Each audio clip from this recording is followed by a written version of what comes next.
जय जिनेन्द्र। क्लास का प्रारंभ करेंगे 3 बार ओम के उच्चारण के साथ। आंखें कोमलता से बंद। ज्ञान मुद्रा।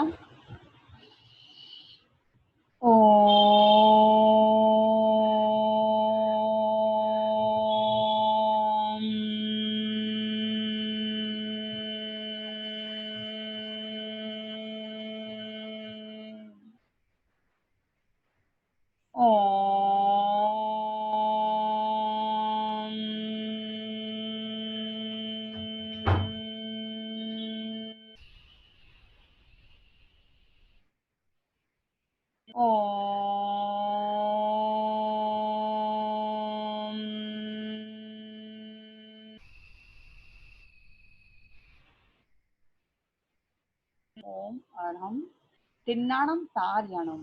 भगवान महावीर को नमन। आचार्य श्री भिक्षु को नमन। अनंत शक्ति के स्रोत आचार्य श्री महाश्रमण जी को नमन। आज हमारा दुख विपाक सूत्र का 10वां अध्ययन प्रारंभ होने जा रहा है। जिस तरह 9th चैप्टर जो 9th अध्ययन अपना था, वह भी एक लेडी थी। उसका नाम था, एक मिनट, देवदत्ता। और आज उसी तरह 10th चैप्टर जो 10वां अध्ययन विपाक सूत्र का, उसमें आ रही है अंजू। नाम है उसका अंजू। उसे अज्जू भी बताया गया है। और वही भगवान महावीर स्वामी गौतम स्वामी के सामने आकर प्रश्न कर रहे हैं। किस तरह एक बताया गया है कि एक किसी के पैर नहीं होता है तो किसी को पैर देने वाला बन जाता है। किसी के आईज नहीं होती है तो कोई आई डोनेट करने वाला मिल जाता है। किसी के पास हाथ नहीं होते हैं तो आर्टिफिशियल हैंड लगाने वाला मिल जाता है। पर गुरु ऐसे होते हैं जो अपने भक्त को ईश्वर का रूप भी दे देते हैं। इतनी शिक्षा उन्हें देते हैं, इतना ज्ञान गुरु ही दे सकते हैं जिससे वह शिष्य आगे जाकर भक्त का रूप, भक्त से भगवान भी बन सकता है।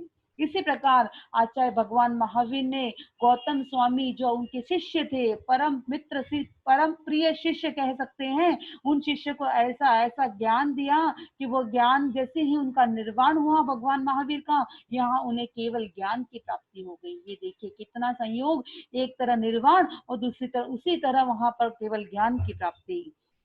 इसी प्रकार एक बात मैं और बताना चाहूंगी, भगवान महावीर के सामने गौतम स्वामी बेले बेले के पारने के लिए गोचरी के लिए जाते हैं।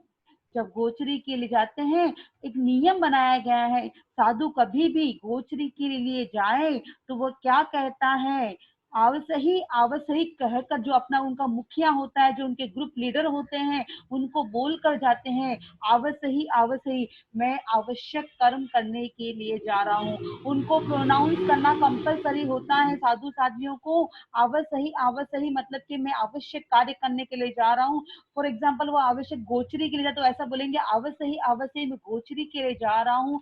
कोई दवाई वगैरह लेने के लिए जा रहे हैं, कोई औषधि के लिए जा रहे हैं, तो आवश्य मैं अपनी दवाई औषधि के लिए जा रहा हूँ, ऐसे उनको क्लियर करना होता है। और जैसे ही वह गोचरी लेकर आते हैं, जैसे साधु साध्वी गोचरी लेकर आते हैं तो क्या बोलते हैं, नी सही मतलब कि जो काम करने के लिए मैं गया था वह काम पूर्ण हो गया है। मतलब कि जो मैं गोचरी के लिए गया था वह काम पूर्ण हो गया है, नी सही। इसी प्रकार साधु साध्वियों का यह नियम है, दीक्षा से पहले उनको ये सब ट्रेनिंग दी जाती है। वही ट्रेनिंग जो गौतम स्वामी भगवान महावीर के सामने चल रहा है। ऐसा लगता है कभी कभी गौतम स्वामी ने इतने सारे प्रश्न अपने लिए, हमारी जो उत्साह, हम आने वाले समय में लोगों के इतने सारे क्वेश्चन आंसर होंगे, उस सोच से ही गौतम स्वामी ने इतने सारे क्वेश्चन भगवान महावीर के सामने खड़े कर दिए, ताकि हमें एक एक क्वेश्चन का अच्छे से निवारण मिल सके।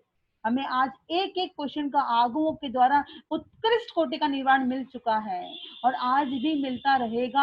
आज भी उनका कार्य चालू है, क्योंकि आगम में आज हिंदी पुनरावर्तन आचार्य श्री के द्वारा किया जा रहा है। आचार्य तुलसी ने ये काम स्टार्ट किया था, आचार्य महाश्रमण जी इस काम को अभी भी कंटिन्यू कर रहे हैं और आने वाले समय में भी ऐसा होता रहेगा।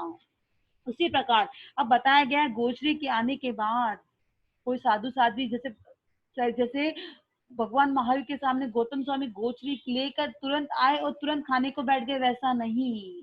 उनमें भी इरियापतिक सूत्र इरियापतिक सूत्र बोला जाता था। क्यों बोला जाता था? कि उन्होंने वहां रास्ते में गए, उन्हें एकेंद्रिय, द्विंद्रिय, त्रिंद्रिय, चौथेन्द्रिय, किसी पंचेंद्रिय किसी प्रकार की जीव का आघात हो गया हो, तो उसके लिए सभी जीवों से पहले मिच्छामि दुक्कडम करेंगे, खमत खामना करेंगे, उसके बाद वह लाया हुआ आहार अपने गुरु को दिखाते हैं, उसके बाद वह खाते हैं। ये एक नियम है।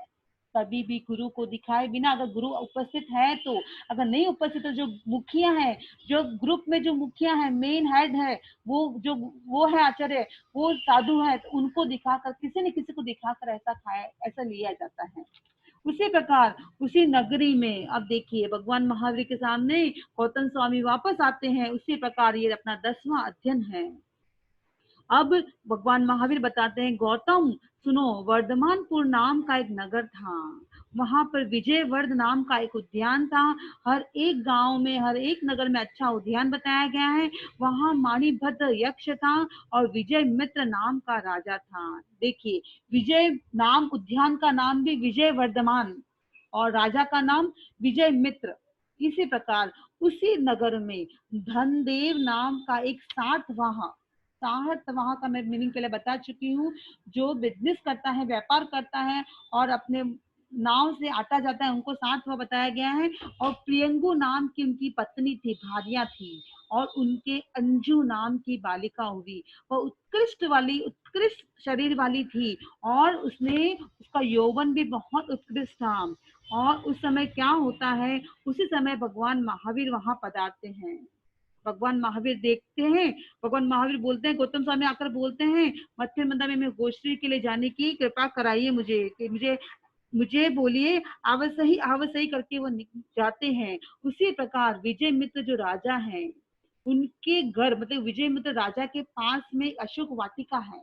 वाटिका के पास, वाटिका से जब गौतम स्वामी क्रॉस होते हैं, तो वहां पर वो क्या देखते हैं, वहां पर एक लड़की, एक शुष्क, भूखी, मांस रहित तथा किट किट शब्द, किट किट कर कर हड्डियों वाली, मतलब मुंह से दांतों से आवाज आई थी, कट कट कट कर, ऐसे किट किट करती हड्डियों वाली, चमड़े से आच्छादित हड्डियों वाली, नीला वस्त्र धारण किए हुए, कष्टपूर्ण करुण विकृत स्वर में चिल्लाती हुई स्त्री को देखा।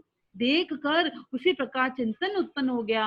मथे बनते, वह स्त्री पूर्व में कौन थी, क्या था इसका पूर्व, इतनी वेदना, एक शरीर का ढांचा, एक हड्डियों का ढांचा रह गया है और नीला वस्त्र उसने धारण किया हुआ है और उसके शरीर में 1% भी मांस नहीं है, ऐसा लगता है कि अभी हड्डी का ढांचा गिर जाएगा।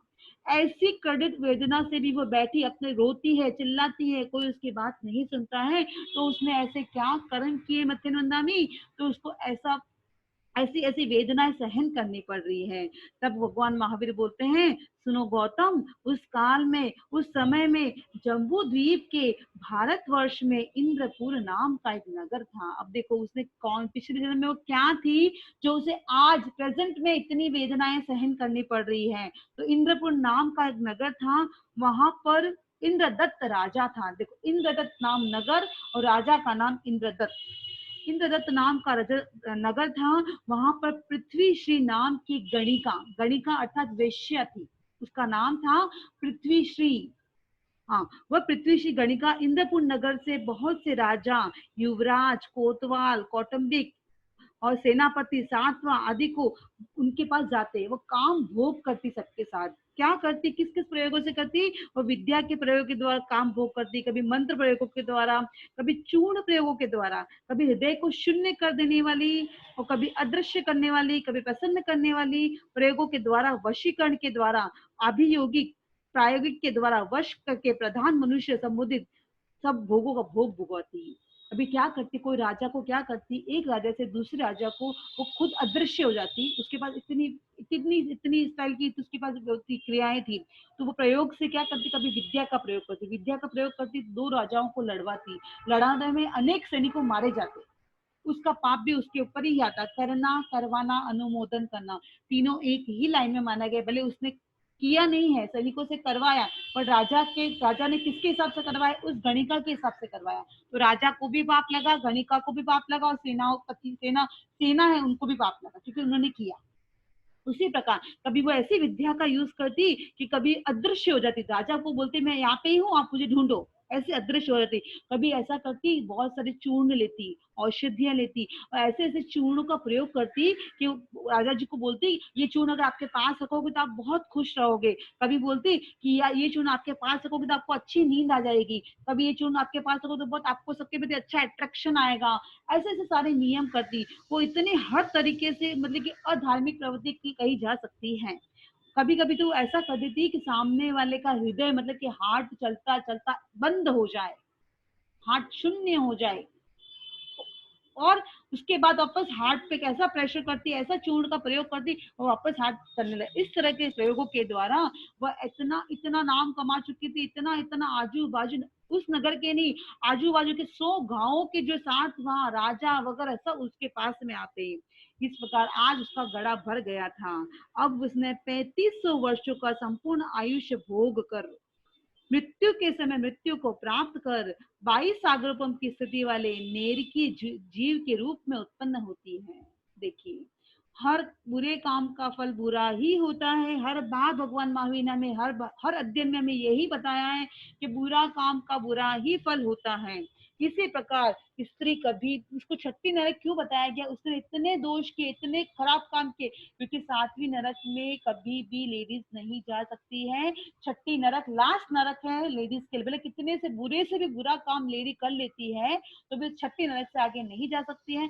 7वीं नरक में ओनली पुरुष ही होते हैं, क्योंकि भले स्त्रियों को एक तरह से देखा जाए तो स्त्रियों एवरी मंथ पीरियड टाइम्स को सहन करना, 9 मंथ तक बेबीज को अंदर रखना, ये इजी काम नहीं है। अगर इन सब कामों में भी अगर माँ अच्छे से, माँ, मदर, सिस्टर, जो भी एक समता भाव से इस चीज को सहन करती है, तो उनमें भी कर्मों की निर्जरा मानी गई है।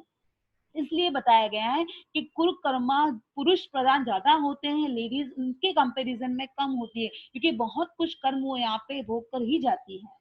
इसी प्रकार वहां पर 9 महीने पूर्ण होकर तेंगु भारिया ने एक बालिका को जन्म दिया। वह थी अज्जू, यानी अंजू।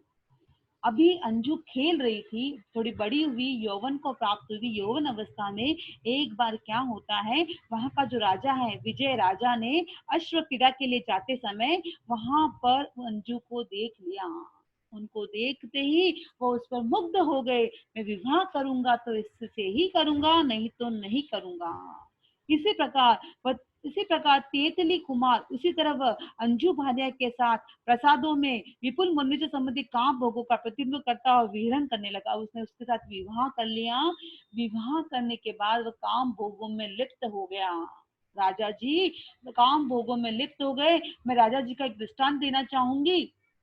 एक राजा जी थे, वह बहुत अपने नगर का ध्यान रखते थे। उनको ऐसा था कि मेरी फैमिली बाद में और नगर मेरे लिए पहले। तो एक बार क्या होता है, उस राज्य में ज्योतिष आते हैं।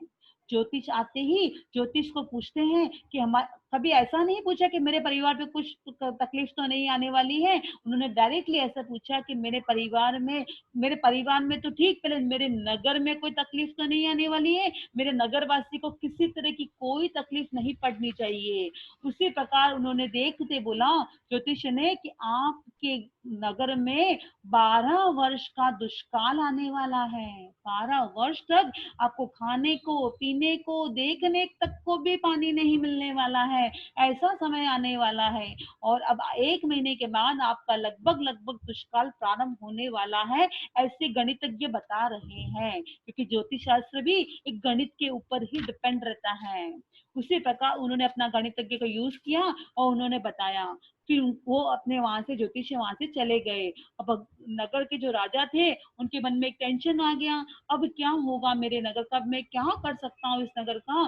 तो क्या हुआ, 10-15 दिन के बाद उनको एक छोटा सा बादल दिखाई दिया। बादल मतलब कि इतना छोटा शेप, उनके आकाश में नजर गई और उन्होंने देखा छोटा सा बादल है, वो धीरे धीरे धीरे बड़ा होते गया और उसी दिन रात को बारिश हो गई। सोचो, जबकि उन्होंने कहा था बारिश नहीं होगी 12 साल तक, पानी भी नहीं देखने को मिलेगा, जबकि इतनी बारिश हुई। और उस बारिश ने, एक दिन की बारिश ने कम से कम 8-10 दिन तक इतनी बारिश हुई, इतनी फसल हुई, इतनी फसल उगी।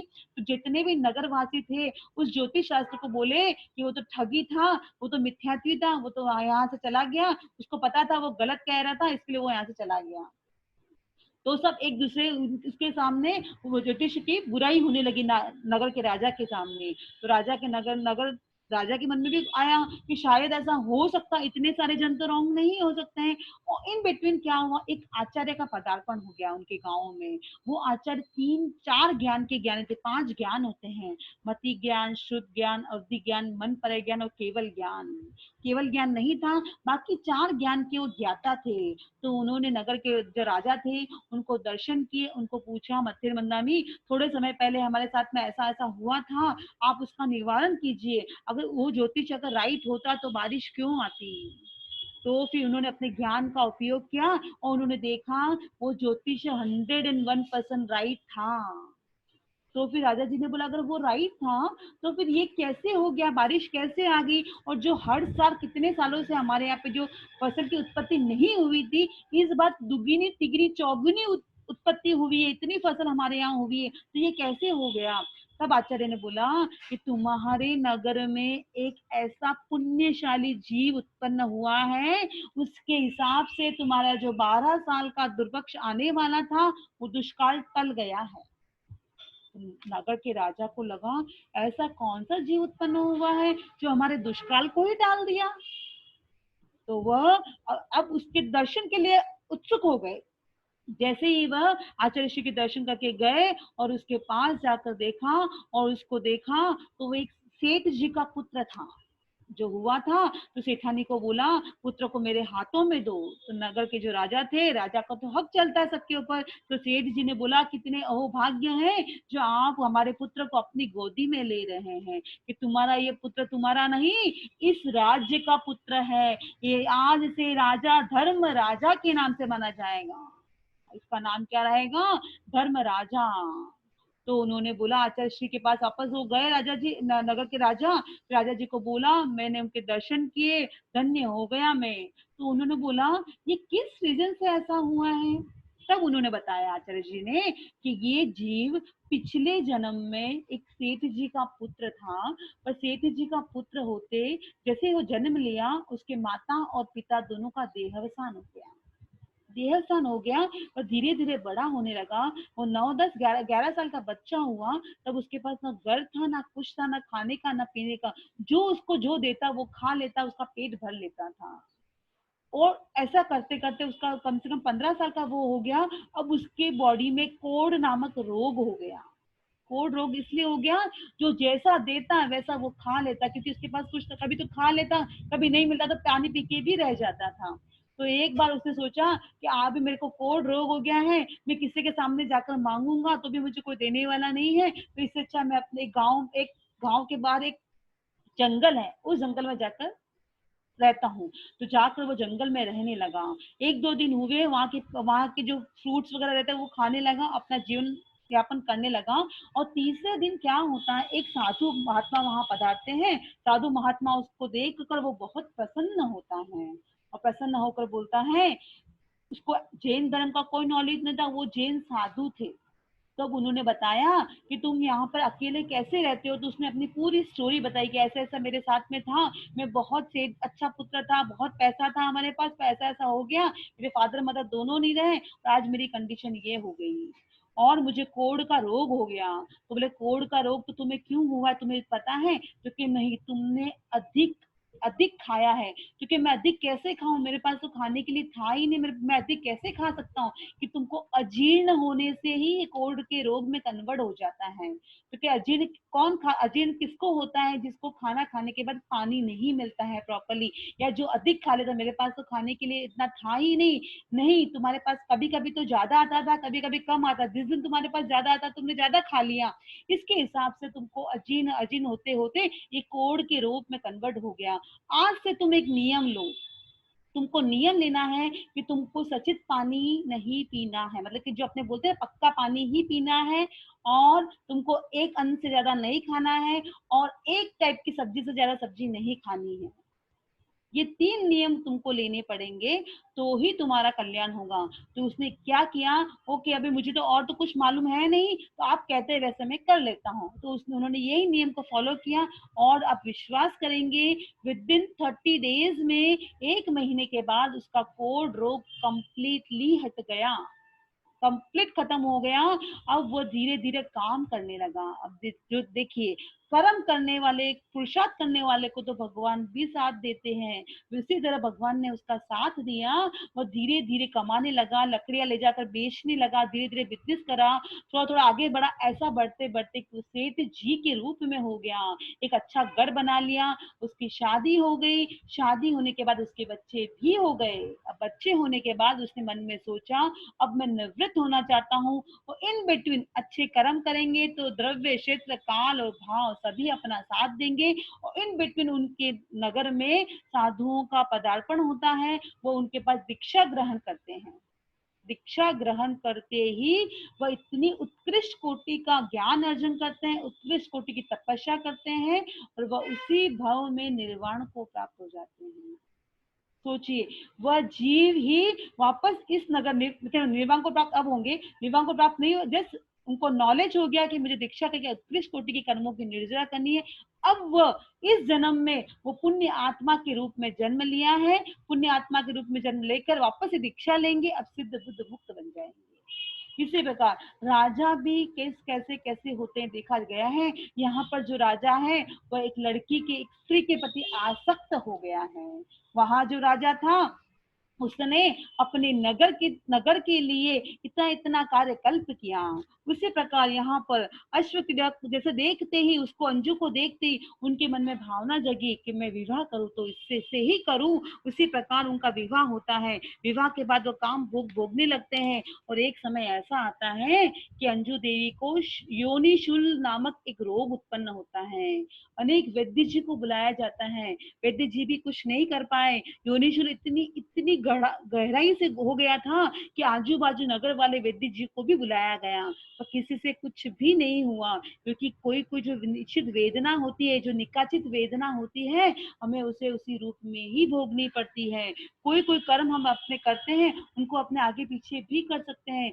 कितने अशुभ कर्म अगर अपने ने किए हैं, पर अगर अपने इस जन्म में अच्छा कार्य करेंगे तो अशुभ भी शुभ में बदलने की चांसेस रहती है।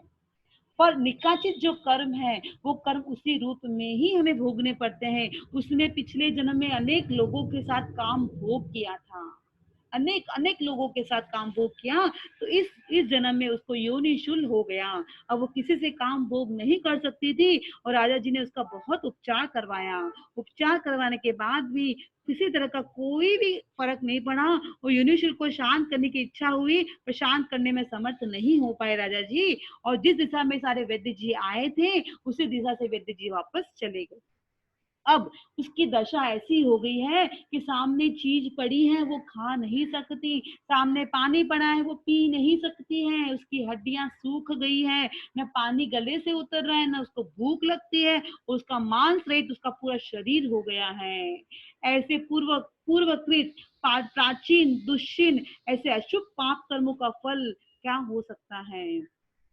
अब वह अंजू देवी 90 वर्षों का संपूर्ण आयुष्य भोग कर, मृत्यु के समय मृत्यु को प्राप्त कर, रत्न प्रभा पृथ्वी के नेरकी के रूप में उत्पन्न होती है। इस प्रकार संसार परिभ्रमण है। जैसे आज अगर मनुष्य जन्म मिला है, अच्छा कर्म कर लिया तो वापस मनुष्य जन्म भी मिल सकता है। जो तिर्यंश के द्वार खुले हैं, नरक के द्वार खुले हैं। उसी प्रकार वहां से उद्वर्तन कर सर्वतोबोध नगर के मयूर मयूर के रूप में पैदा होती है। वह शिकारियों के द्वारा मारी जाएगी, देखिए वध किया जाएगा उसका। और फिर मनुष्य कुल में, मनुष्य श्रेष्ठी कुल में उनके पुत्र के रूप में उत्पन्न होगी। और वहां से बोधि, और बोधि से बुद्ध बोधि प्राप्त होगी, उसको सम्यक बोधि प्राप्त होगी, और वहां वह दीक्षा लेगी। वहां से सोधर्म देवलोक में उत्पन्न होगी। उसी प्रकार देवलोक के आयुष्य, भवशय और स्थितिशय होने पर वो कहाँ जाएगी। गौतम स्वामी का वापस क्वेश्चन आया। तब भगवान महावीर बोलते हैं उसी प्रकार महाविदेह क्षेत्र में सिद्ध होगा, बुद्ध होगा और मुक्त हो जाएगा और परिनिर्वाण को प्राप्त कर सब दुखों का अंत करेगा। अब देखिए आज अपना किस प्रकार जम्बू, अब जम्बू स्वामी को क्या बोल रहे सुधर्मा स्वामी, जम्बू यावत संप्रात श्रमण भगवान महावीर के दुख विपाकों के 10वें अध्ययन का ये अर्थ प्रज्ञप्त किया है। बनते वह ऐसा ही है, बनते वह ऐसा ही है। जम्बू स्वामी वापस बोल रहे हैं मतलब ऐसा ही है वो। तो गौतम स्वामी सुधर्मा स्वामी बोलते हैं हाँ ये ऐसा ही बताया गया है। इतनी इतनी वेदना सहन करने के बाद लोग तो भी जगते नहीं है, अपने अपने कर्म को छोड़ते नहीं है। इसी प्रकार बताना चाहेंगे कि कोई भी कर्म करो, एक बार नहीं 1000 बार सोचो। आज 14 है, मैं कल बोलना भूल गई थी, पर आज 14 है। अगर आपने किसी ने कुछ किया नहीं है तो इच्छा रखना रात्रि सोगन का त्याग जरूर करना, क्योंकि बाकी सब तो अपने हाथ से निकल चुका है। रात्रि सोगन अभी भी हमारे हाथ में, इच्छा जरूर रखना कि रात्रि सोगन करो। और आज का टिप मैं देना चाहूंगी कि एक दिन शील व्रत का पालन कोई लेडी या जेंट्स जैसे करते हैं कपल, तो उनको 180 उपवास का लाभ मिलता है। 180 उपवास आप कब करेंगे, जबकि एक दिन शील व्रत का पालन कर लो। इवन तिथि तिथि के दिन तो पालन करने से 180 उपवास का एक दिन में लाभ मिलता है। और शील व्रत का भोग भोगने से 9 लाख जीवों की हिंसा होती है एक रात्रि में। और एक बात मैं और बोलना चाहूंगी, एक कटु वचन किसी ने कह दिया, पराये ने किसी ने कटु वचन कह दिया, पराया है अपना, किसी ने भी कटु वचन कह दिया, उनको सहन कर लो और समता धार ले। मन में कुछ भी ऊंच नीच भाव नहीं आते हैं तो 65 करोड़ उपवास का लाभ मिलता है। 65 बच्चे ने भी कुछ कह दिया अपने को कि मम्मा आपने रॉन्ग किया, कोई बात नहीं बेटा, तू मन में ये मत सोचो कि बेटा तू ही सब कुछ है, हाँ तेरे तेरे से सब कुछ होता है, ऐसा कुछ नहीं। ना ऊंच का भाव ना नीच का भाव, हाँ बच्चा तुम तो अपडेट हो, तुम्हारा तो न्यू वर्जन है, ऐसा कुछ भी नहीं कहना है। एक समय के लिए समता धार लो, उसमें 65 करोड़ उपवास का लाभ मिल जाएगा। ये तो छोटी छोटी बातें। एक रात्रि में 24 उपवास करने से 11 सामायिक हो जाती, समझो अपनी 11 सामायिक अपने कब करेंगे, एक रात में अपने 24 पॉसिबल नहीं है तो 23 तो पॉसिबल हो ही सकता है। और इच्छा ये रखना 23 करते हैं तो 10 बजे के बाद पानी पीना नहीं है, ये ध्यान रखना। 10 बजे तक आप पानी पीने की इच्छा रखे तो कोई बात नहीं, पर 10 बजे के बाद पानी नहीं पीना है आपको, इस बात का जरूर ध्यान रखना। और मैं एक बात बोलना चाहूंगी, देव गुरु धर्म की अनंत अनंत आभारी हूँ जिन्होंने मुझे आगम स्वाध्याय करने का अवसर प्रदान किया। गुरुदेव की अनंत अनंत आभारी हूँ, उन्होंने उनसे यही प्रार्थना करती हूँ कि मुझे इसी तरह उत्कृष्ट कोटि के स्वाध्याय करने का अवसर प्रदान करें, जिससे मैं अनंत कर्मों की निर्जरा कर सकूं। और जितने भी पार्टिसिपेंट्स ने पार्टिसिपेट किया है उन सबके प्रति मंगल कामना करती हूँ कि आपके उत्तरोत्तर खूब स्वाध्याय करें और खूब निर्जरा करें। ओम अरहम, ओम अरहम। जय जय ज्योति चरण, जय जय महाश्रमण, जय जय ज्योति चरण, जय जय महाश्रमण। आगम संबंधी कोई अविनय आसाधना हो गई हो तो अंतःकरण से हाथ जो बारंबार क्षमत कामना करती हूँ, हाथ जो बारंबार इच्छामि दुक्कडम। ओम अरहम। मैंने सबको अनम्यूट कर दिया है, जिससे कुछ डाउट रहेगा तो। आज अपना दुख विपाक सूत्र का पूरा हो गया है। विपाक सूत्र का अध्ययन हो गया है अपना, 10 सुख विपाक भी हो गए हैं और 10 दुख विपाक का अध्ययन भी हो गया है अपना। और कल इच्छा है 14 नियम का क्लास लेने की, और उसके बाद अगर पॉसिबल हुआ तो अपने जनवरी में मिलेंगे, क्योंकि मेरी भी एग्जाम्स है, अभी नवंबर में भी एग्जाम है और दिसंबर में भी मेरे एग्जाम है, तो मुझे स्टडीज के लिए थोड़ा टाइम लगेगा मेरे को भी, इसके लिए अभी क्लास नहीं हो पाएगी। और इच्छा ऐसी है, गुरुदेव की कृपा रही, गुरुदेव की अनंत कृपा रही तो मेरे को वापस आगम को ही मैं रीडिंग करके रखूं और आपको वापस इसी तरह अपने क्लास ले, मेरी यही इच्छा है। आगे गुरुदेव की जो इच्छा होगी वही काम आएगी। इसके लिए ओम अरहम। कुछ डाउट? गरिमा जी। हाँ बोलिए। हाँ, जय जिनेन्द्र। जय जिनेन्द्र। मैंने एक आपको ऑडियो भेजा था कि हाँ आपने उसका एक बार मैं, बताया हाँ था ना। मैं आपको इसका एक दिन मुझे और लगेगा, मेरे को आपका क्वेश्चन मैं प्रॉपर्ली आपको दूंगी, मेरे पास है आपका क्वेश्चन। मैं आपको ओके मैं ओके आपको पर्सनल में सेंड कर ओके दूंगी वापस से। मेरे को थोड़ा कंफ्यूजन हो रहा है इसमें, इसके लिए मैंने आपको सेंड नहीं किया। एक दो जगह मैं और अच्छा क्लियर करती हूँ, मेरी जानकारी के हिसाब से मैंने मेरा सेटिंग किया है, पर मुझे लगता है उसमें हाँ मुझे हाँ और थोड़ा सोचना पड़ेगा, बाद में मैं आपको परफेक्ट आंसर देती हूँ। 2 दिन और रुक जाइए आप। ठीक है ओके ओके जी ओके ओम हम मीटिंग एंड कर रही हूँ मैं।